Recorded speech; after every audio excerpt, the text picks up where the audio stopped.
this is a really important story to tell, and to understand this is particularly now, because, as I was saying before, race is central to our story. Race, race, race.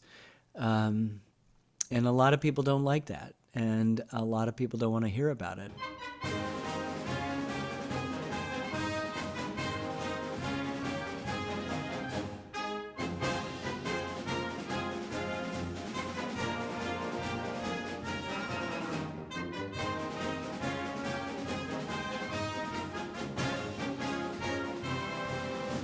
Welcome to the End Game. I'm Tom Shanahan, your host, and my co-host is Herman Bowles.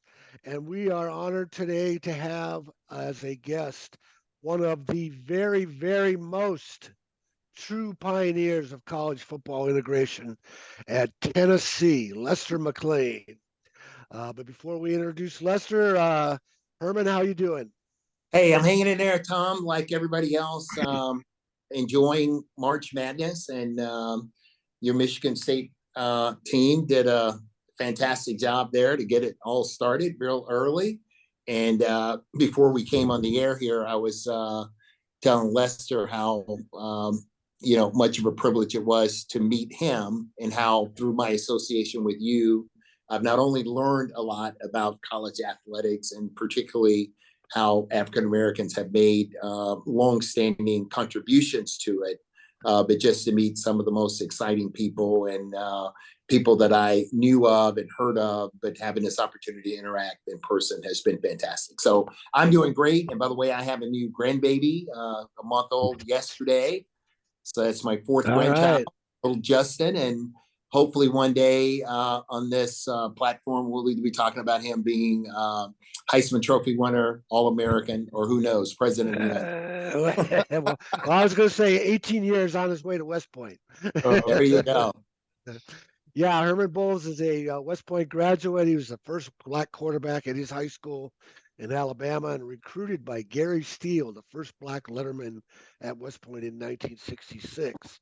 And that is covered in my book, The Right Thing to Do, The True Pioneers of the 1960s. And one of those true pioneers at the very beginning, carving the earliest roads, was Lester McLean at Tennessee. Lester, we're honored to have you on here. Thank you. Thank you. It's my honor to be here. And we're going to have Lester not only talk about his own career as the first black player at Tennessee in 1967, but the great Jackie Walker, who should be in the College Football Hall of Fame. He was the first black All-American football player in the SEC as a linebacker at Tennessee. And the significance of his career, Jackie's passed on, and Lester is going to tell us what a great player he was. The significance of Jackie Walker's career will be obvious as we continue this gathering here.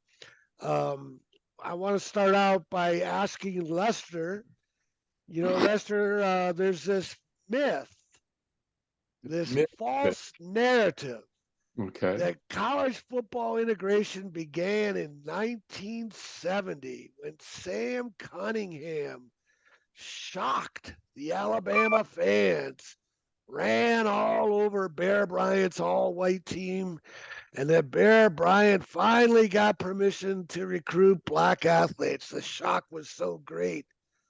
What happened in 1969, Lester? That was a year before USC ever got there. In '69, Tennessee went to Birmingham and played the University of Alabama. And Jackie Walker gave a performance that would should have made him All-American right there on the spot. Scored, I think, 2 touchdowns, and just was fantastic all over the field. And by the way, Jackie probably intercepted more, made more interceptions and turned them to touchdowns more than anybody else. Yeah, he shares the NCAA record 5. Yes. But to get back to that 1969 game at Legion Field, Right. a year before Sam Cunningham showed up and this myth was made up, And by Right. the way, that myth was made up 20 years after the game was played. There was no impact from the Sam Cunningham game the next day or the next 20 years. Oh, really? Yeah, Jackie intercepted a pass, returned it 27 yards for a touchdown, and it was Tennessee 21-0 in the first quarter. Tennessee 34-0 before Alabama ever scored, and then the final score was Tennessee 41, Alabama 14. Somehow this game it got lost in history. Herman, your thoughts? Well, I'm going to be honest with you.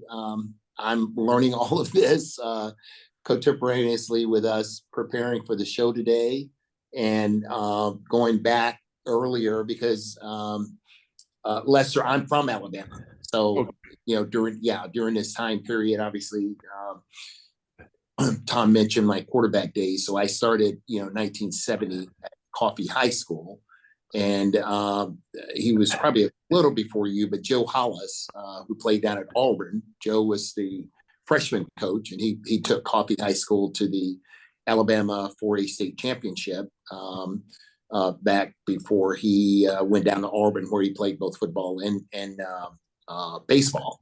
However, the myth for me and the notice thing I do remember that Alabama USC game and Sam the Bam Cunningham, and shortly thereafter, there were more African American players on the Alabama roster. So if you just look at the sequence of it and the historical myth of it, it all makes sense. And obviously, I remember as a child, George Wallace standing on the grounds and saying that University of Alabama would not be integrated. Those are some of the thoughts that I have. So being aware that not only that happened, but it happened at a home game for Alabama is a little ironic in many aspects. Yeah. When they made up the myth, the USC myth makers, they made it up. They didn't know what had been happening already in the South. Lester, what do you remember about that game? I imagined you guys silenced the crowd pretty quickly because let me add on also here that Tennessee was integrated in 1967 when Lester signed as the first black player. Jackie Walker would have signed in 1968 and was a sophomore in 1969. So this was nothing new when Tennessee showed up. What do you remember about that climate down there at Alabama and getting off to a big lead early and silencing that crowd? Well, I think it's a special thing to be playing in Alabama. When you go to Birmingham, that crowd, I mean, it was the real deal when it came to the noise. But at that time, you playing with Alabama. I was fortunate enough to play as a sophomore, just a little bit against Alabama, and we won Alabama. At that time, this was our third year in a row playing Alabama, and we have opportunity now to beat them 3 years in a row. So, I just never know. You never know how the game is going to go, but it was just thrilling to watch Jackie just kind of dominate from a weak side linebacker position, and just they were back then. You still had that triple option and the various options the quarterbacks ran. Jackie was so quick that now I'm going to let you know. I hate to interrupt, Lester, but Army still has that triple option along with Navy, the Air Force. So yes, they do. Yes, they do. They still run that. They still run it. Well, Alabama ran it this is before they ran it from the wishbone. Okay. More of a veer. Yeah. Right. They ran it from split backfield, and the quarterback would come out and fake it. Jackie was so quick that he could make him hitch it, and he could catch the ball before it got there. I mean, it was like a cat quickness, and he was on his game that particular day, and it was a sight to behold. It was it was a sight to behold. Everyone just knew that was his day. Yeah. Now let me ask you a question in terms of, and I'm sorry, Tom, but in terms of you guys rooming on the road, Who did you room with that night in Birmingham? Who was your roommate? Oh, I don't even remember. It would have been someone on the offensive side of the ball. Okay. Yeah. But yeah. did they take the black players and put them together, or were you guys No, totally no, integrated? no. It was more offense, defense. Okay. Mm-hmm. Yeah, and I've talked to Bud Ford about Jackie. Bud Ford is the great historian at Tennessee, and he said one thing that made Jackie such a great player, in addition to his quickness that Lester cited, was he had very long arms, and so Right. he could get his hand on the ball. He Right. intercepted 11 balls in 35 games. That's got to be some kind of record for a linebacker too. Yeah. Yeah. He did have extremely long arms. He was like a cat when it came to his quickness. You know, that form tackling where you put your face in right under the sternum, put your face there. It's pretty hard to do. He was so quick that he could do it to a guy while he was cutting or whatever. He could knock you out with that. I mean, it was unbelievable. And Yeah. he was only 185 pounds at the most. Yeah. That's the day. Okay. Yeah. He should have been playing a safety. He had safety speed, but he was really good. Well, Herman, when I first came across Lester when I did my research for Ray of Light, my first book, and I started to realize all these myths about Bear Bryant leading college football integration and the 1970 game, they didn't add up. There was all kinds of guys like Lester at the Kentucky players in 1966, Lester in 1967, Bob Grant at Wake Forest in 1964, Jerry Levias, SMU in 1965, Darrell Hill at Maryland in 1963. And then I continue to realize that Alabama was actually the seventh of 10 SEC schools to integrate in 1970. Bear Bryant was at the back of the line, not at the front.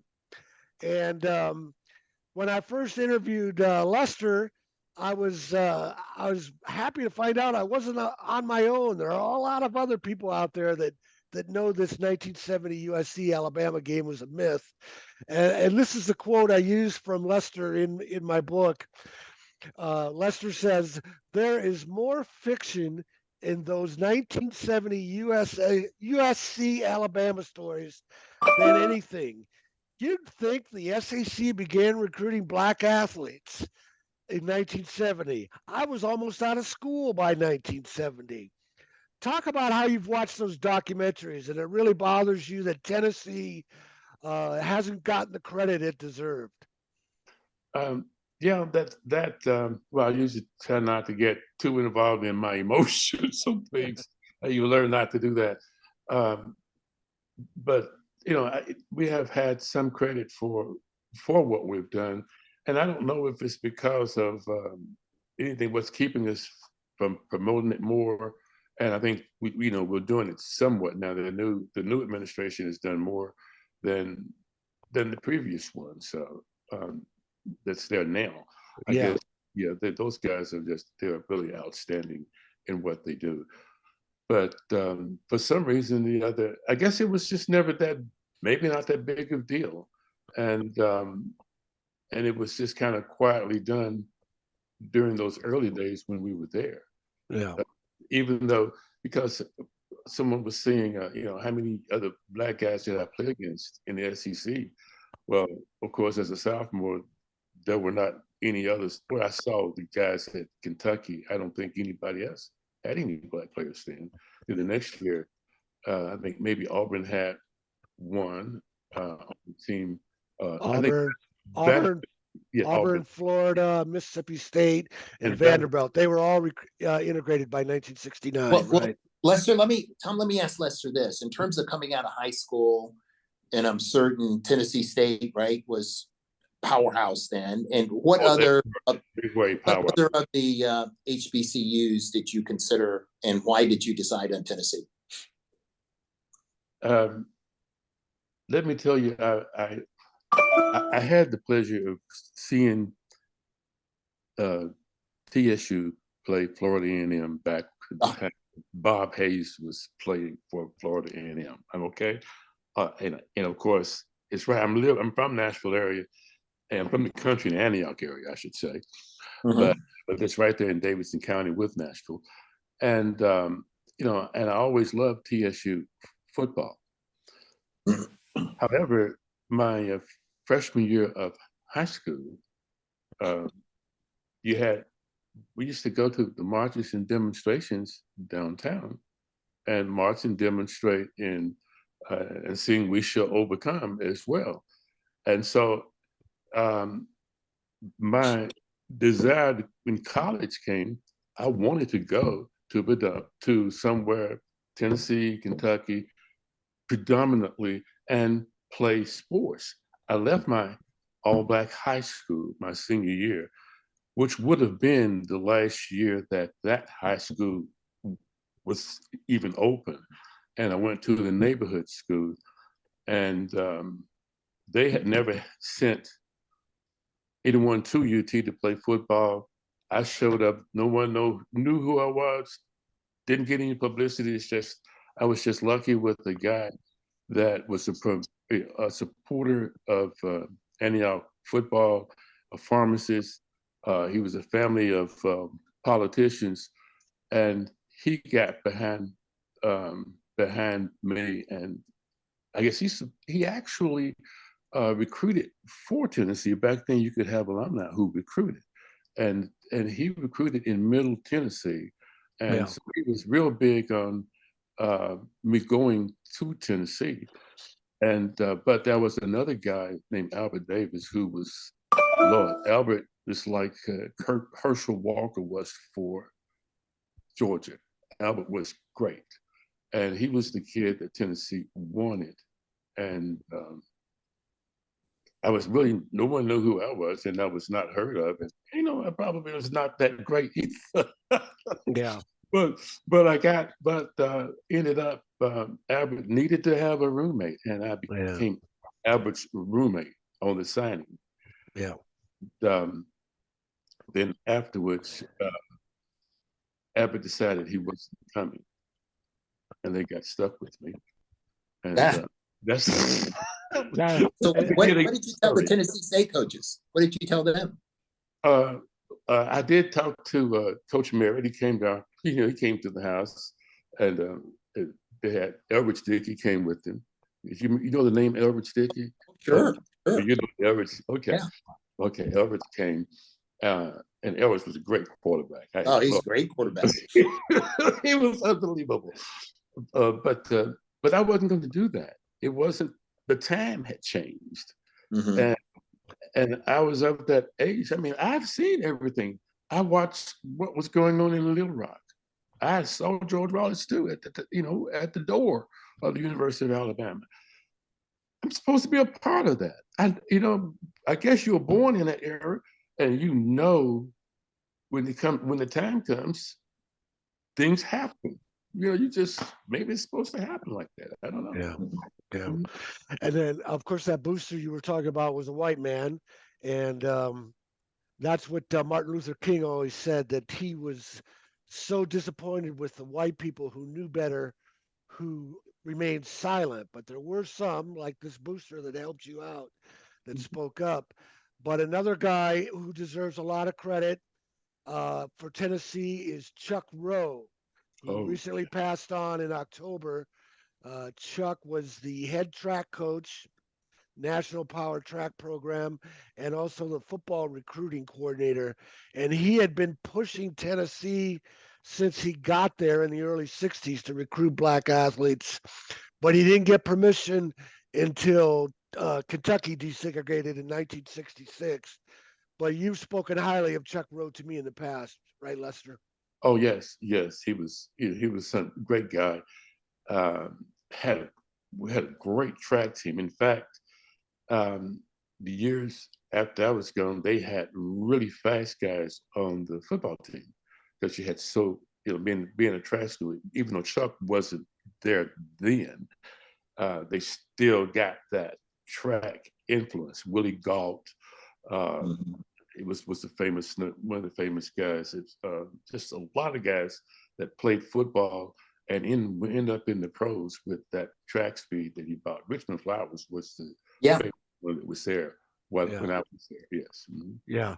And Richmond Flowers was white, and he was a world-class hurdler in Mhm. high school. He came close to making the Olympic team, but his father was the Attorney uh, General.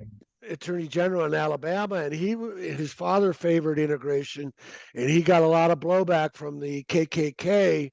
So his son Richmond wanted to get out of the state, and he goes to Tennessee. So again, this says a lot about Alabama and Bear Bryant remaining silent. That Richmond Flowers, this great multi-sport white athlete, played in the NFL with the Cowboys, went to Tennessee, not Alabama.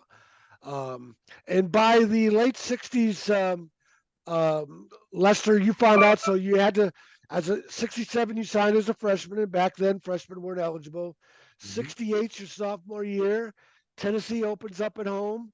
You're a backup wide receiver, and Coach Doug Dickey sends you into the game with a play call to the huddle, and you were greeted by quite a surprise from the stadium. Yes, it was quite a surprise. I think when I ran out on the field, it was like a standing ovation. And you notice you don't notice uh, too much when you're going on the field. I guess for the first time, but I did notice that they stood up and applauded. Um, that was nice. It was nice. That was a wonderful. So, yeah, so Herman, the people in Tennessee knew what was going on, and a lot of people in Tennessee wanted to see progress, right? No doubt about it. And just thinking about that, how was the press coverage back then, Lester, in terms of your being on the team there in Knoxville? The press coverage was good. The gentleman in Nashville, F.M. Williams, longtime writer, was here, a great supporter. Ben Bird in Knoxville. Um, I can't even recall all the names that were in those two cities that were writers, but it was for the most part, it was always positive, and it was good. Yeah. For the most part in the 60s, the media avoided race. They didn't want to alienate advertisers and subscribers. And so that's why you had this void where all these things were happening at Kentucky and Tennessee and Wake Forest and SMU that weren't really getting reported. Might have been in the Nashville or the Knoxville paper, but it wasn't a national story. So Mhm. that is one of the reasons when USC made up its myth in the 1990s, they were able to successfully spread this Sam Cunningham story because there was a void to fill. But another, I wanted to make sure we talked about Jackie Walker, but let's back up here and talk about Lester being a true pioneer. Also, he caught 6 touchdown passes as a sophomore. 1968. Now Kentucky had black players in 67 and 68, but they weren't offensive players. They didn't score touchdowns. Lester is the first black player to score a touchdown in the Southeastern Conference. That's quite a place in history to hold down, isn't it, Herman? That definitely is. And of course, Lester, one of your other great Tennessee players I played against in high school, Condrich Holloway, and I'm certain you've had that. Yeah, he was there in Huntsville, and what an athlete! So I guess you had already left when they started recruiting him because he was 2 years ahead of me. So you would have finished in 72. He and I exactly 4 years apart. Okay. Yeah, as I leave, he comes in. Yes. Yeah. Right. And Lester, I recently did a video with Clinton Jones, Michigan State Hall of Famer, because Michigan State came down to North Carolina in 1964. They were the first fully integrated team to play in the South. And Clinton broke off a 42-yard touchdown run at Kenan Stadium, which made him the first black player to score at Kenan. And Herman, Clinton didn't even realize it until I told him 40, 50 years later with all my research. And did you realize what you had done in 1968 with your first touchdown catch? Well, I didn't know that until I think it was in the Atlanta paper the next morning that I was not the first African American to play in the stadium, but the first one to get on the scoreboard. Yeah. Yeah, and I got on the scoreboard twice that day. So It's amazing that all this stuff got ignored, isn't it, Herman? I mean, the press and the pen is so powerful. And Lester, I think it's so important that one of the things that I always like to focus on when Tom and I have these events is how do we take, the challenges and the opportunities that were presented to you and then compare that now to NIL and the kids' ability to understand the importance of that education, right? Right. For the long-term aspect of it. Now you're sitting here looking at this 45, 50 years later, great life, great family. And what advice would you have to all the kids out there? Because when we're all in high school, we think we're going to be all pro and Hall of Fame and et cetera, but that funnel moves very, very, very quickly and it just doesn't build up. So all athletes, what would you have to say, but particularly to the African-American athletes out there in this day and time? What advice would you give them?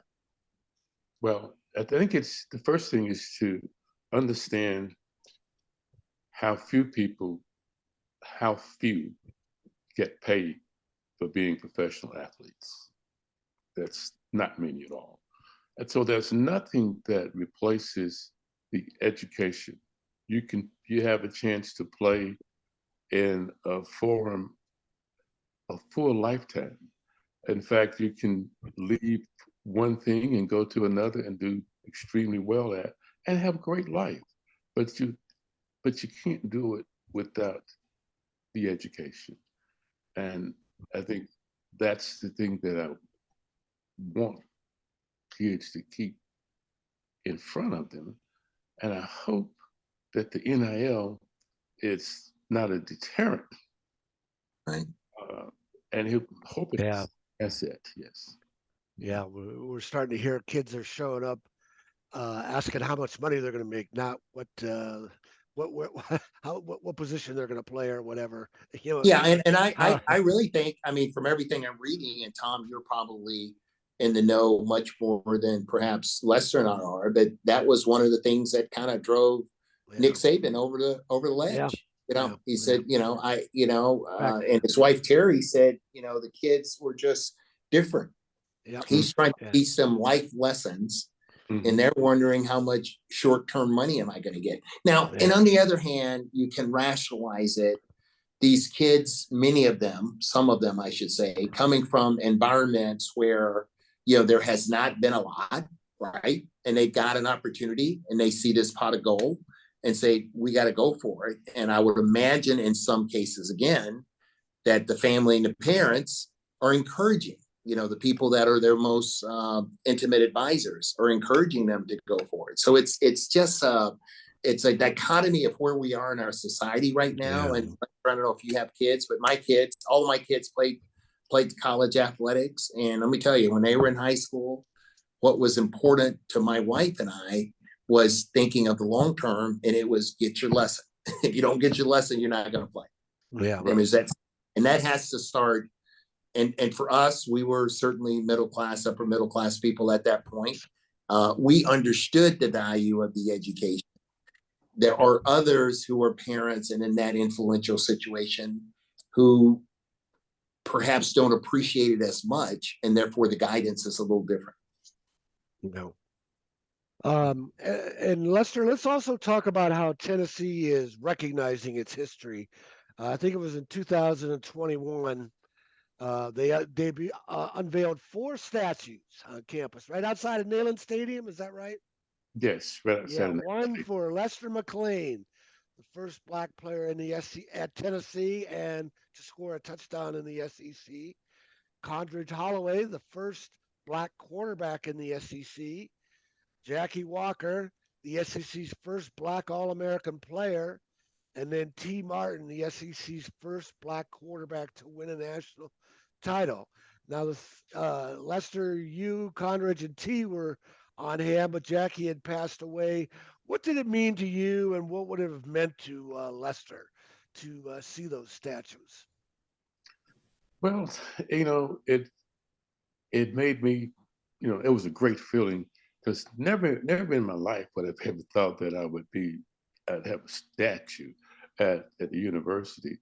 And sometimes you think that no one remembers that, what it was like, 50 years ago. But it was, it was a wonderful feeling. My kids were there. Only thing I regret that my parents, of course, died years ago.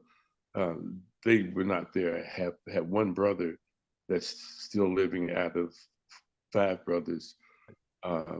He was there, and so it was, that meant a lot. So, and a couple of nieces and nephews who were not born, that they had that moment too. So Yeah. Did you talk to any members of Jackie's family and how they felt? Yes, Jackie's brother was there. In fact, Jackie's brother was a very good linebacker. Jackie learned what he did from his brother, and his brother passed away at the end of January this year. But yeah, he was there, and they had other members of his family, and it was a big deal to them as well. Yeah. Very proud to be remembered. His brother had really worked hard, constantly trying to get some national recognition for Jackie, because he always thought that Jackie should be recognized as an All-American on at least be in the Hall of Fame or something. Yeah. Being the first Black athlete to be All-American. Right. SEC. Right. And it's an endless task to set the record straight. That's what Hal Raines, the New York Times executive editor, told me. But I'm going to continue to try. And when I talk about how this Alabama USC game was a myth, it's not just that Bear Bryant gets the credit. It's the injustice to all the guys who did the dirty work, clearing the road throughout the 1960s. To make the 1970 USC game possible. And the Stanford-Arkansas game played that very same night. Another fact ignored by the USC myth makers. Stanford won at Arkansas in Fayetteville. But the injustice to Jackie Walker can be explained by Tennessee shocking Alabama's fans in 1969. Led by Jackie Walker, a 2-time All-American. And to be a consensus All-American, you have to make at least 4 or 5 of the teams of the different organizations. Jackie was named to 5 in 1970 and 4 in 1970 because there was one less group that year. So he was named to 9 All-American teams over 2 years. And people don't understand the impact of this myth made up 20 years after the game.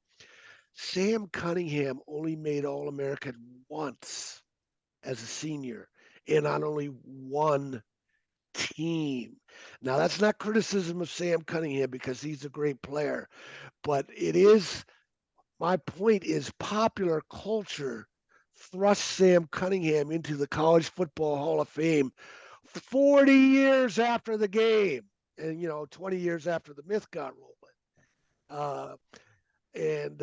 Jackie Walker is left out in the cold. Jackie Walker should be in the College Football Hall of Fame. Am I right or wrong, Lester? I think you're right. I definitely feel you're right. Mm-hmm. Herman, your thoughts? Yeah, there's no doubt about it. Again, Lester and Jackie and Condra Holloway, I didn't end up being I was a good athlete. I wasn't a great athlete like all of you are. However, what you did was an inspiration for little boys like me, little white boys, and particularly little Black boys. And with that athleticism and what we talked about earlier, using your athletic ability as a means to an end and not the end itself. Mm-hmm. And when someone has done what you've done, and certainly what Jackie was able to do, it should be recognized. And look, thought I was fairly informed when I was going through the recruiting process, but I would probably guarantee you now their kids are being recruited by Tennessee right now that don't understand or appreciate or have heard of this history. Yeah. And I think the coaching staff would be very insightful on their part for them to do something. I know when I was recruited by Army, I mean, I got something on all the Heisman winners and all that good stuff every week. I got something that they use, that this person is now CEO of this company and blah, blah, blah. And obviously they're doing a pretty good job recruiting. However, we're talking about the foundation to make these young men productive citizens for the long term. Yeah. And my own school, Michigan State, has failed to properly tell its own story. Duffy Daugherty had the first fully integrated teams in the 60s. I mentioned they went down to North Carolina in 1964. The success the Spartans had in the game of the century in 1966 against Notre Dame, when they had 20 black players, 11 black starters, 2 black team captains, college football Hall of Famers George Webster and Clinton Jones, and Jimmy Ray as the South's first black quarterback to win a national title from Fayetteville, North Carolina. Meanwhile, Notre Dame had 1 black player. Schools like Notre Dame and USC followed an unwritten quota. They didn't want more than a half dozen black players. Well, Michigan State and Duffy Daugherty, ignoring those quotas, changed college football starting from that point forward. And at the same time, it was influencing schools in the South to open their doors.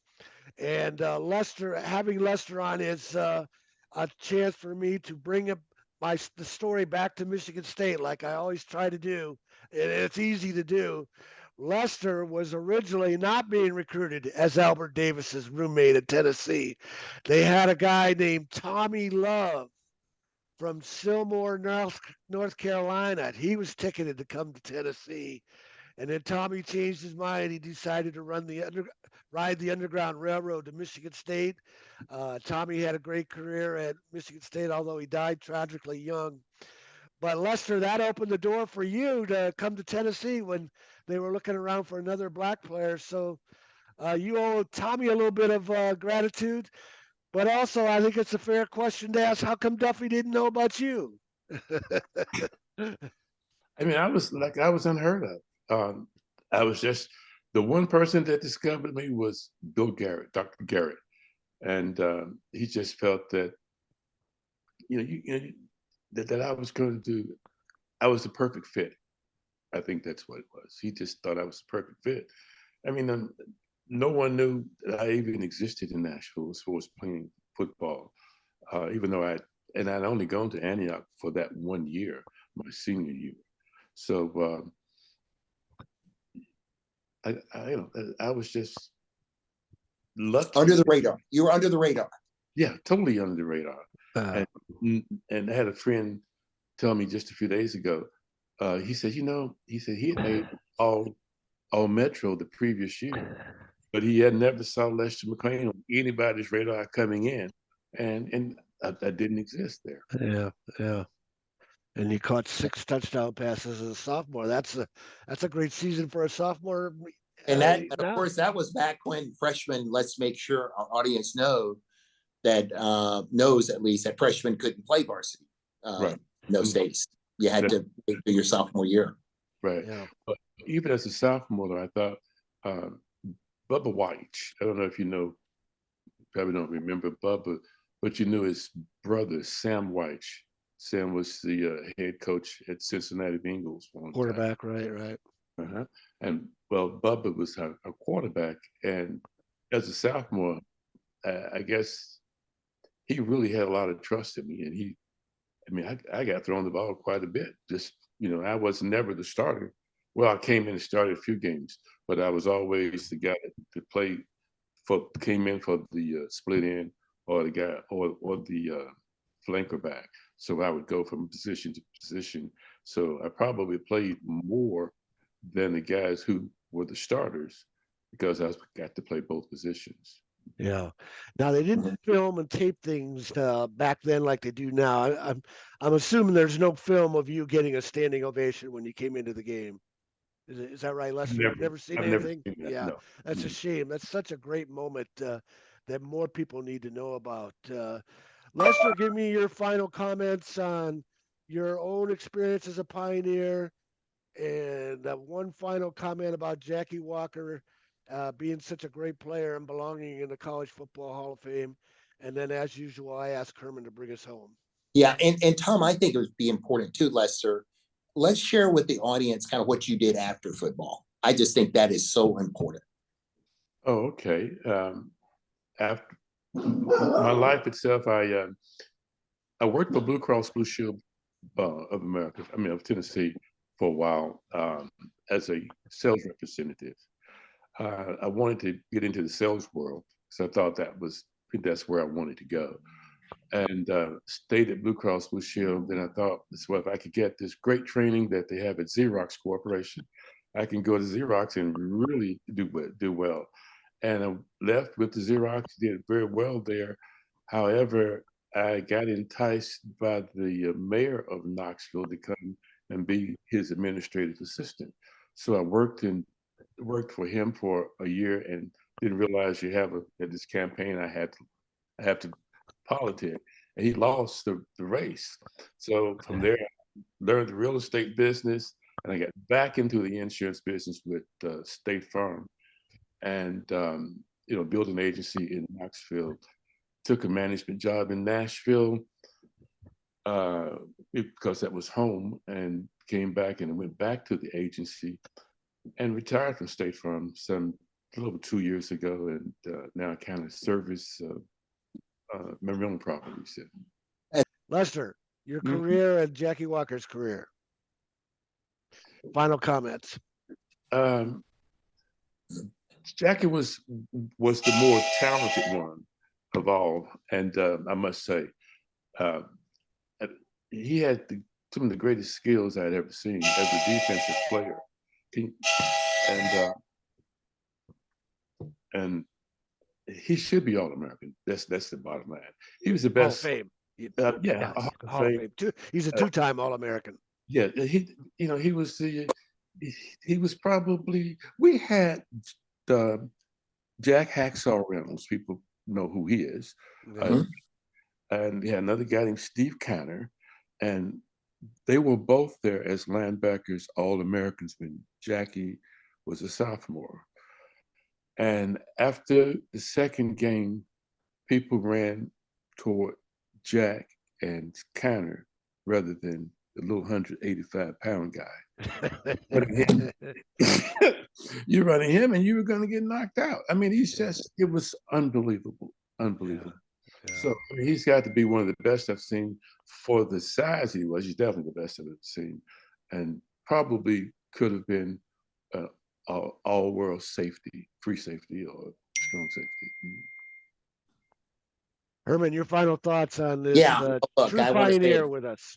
yeah, Lester, what a privilege to meet you, and I hope one of these days when I'm down in Nashville, we'll certainly follow up. And I just want to let you know again that your legacy and those that were there with you, and those who not really know anyone preceded you, but those who followed you, you've had a tremendous impact on many lives. And I wanted to ask that last question because I hope the young players and potential players that are listening understand how you use your athleticism and opportunities to provide for a very, very, very nice life after football. Because you're going to spend more time after football than you're going to spend in football, even if you start as an anchor biter in kindergarten. And the whole thing is about the long term and preparing oneself. And I want to commend you for what you've done. And it was a pleasure to meet you. Thank you so very much. And it's my pleasure meeting you, and what an honor to do so. Okay. And I have a chapter on Tennessee, Lester, Jackie Walker, and embarrassing Alabama in 1969 in my book, The Right Thing to Do. It's an absolute disgrace that the 1970 USC Alabama game has overshadowed these true pioneers. So I hope that you'll read my book. I also write about it on my website, tomshanahan.report. And I hope you'll be as outraged as I am that these true pioneers have not received their place in history. Thanks for watching the End Game. We'll be back soon with another episode.